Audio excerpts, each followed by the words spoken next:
রক্তস্নাত ২১শে ফেব্রুয়ারি আজ যথাযোগ্য মর্যাদা ও গভীর শ্রদ্ধার মধ্য দিয়ে পালিত হচ্ছে মহান শহীদ দিবস ও আন্তর্জাতিক মাতৃভাষা দিবস।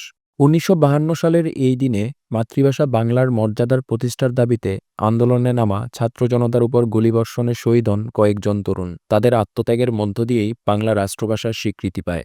ভোরের প্রথম প্রহরে নগরজুড়ে নেমে আসে শোকের আবহ।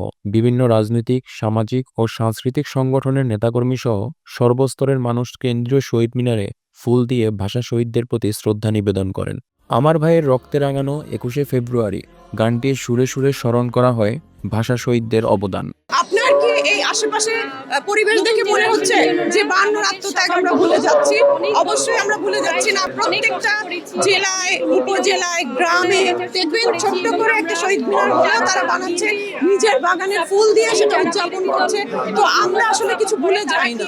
মহান ২১-এর চেতনায় মাথা নত না করার অঙ্গীকার নিয়ে ছোট ছোট পায়ে স্মৃতির মিনারে হাজির হয়েছে শিশুরা। ভাষা শহীদদের প্রতি শ্রদ্ধা জানাতে বাবা মায়ের হাত ধরে তারা ফুল দিয়েছে শহীদ বেদিতে।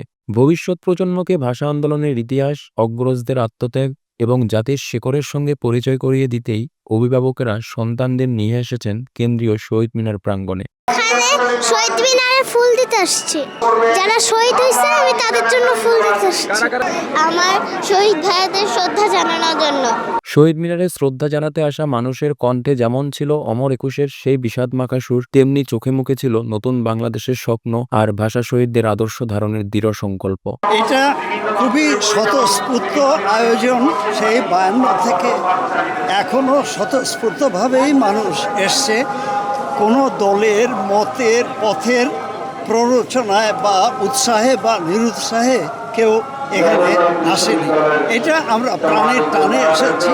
এটি বাংলা ভাষাভাষীদের একটা আয়োজন, একটা উপলক্ষ, একটা অস্তিত্বের প্রশ্ন। ২১ আমার অহংকার, ২১ আমার প্রেরণা, ২১ আমার স্বাধীনতার বীজ বপনের মন্ত্র,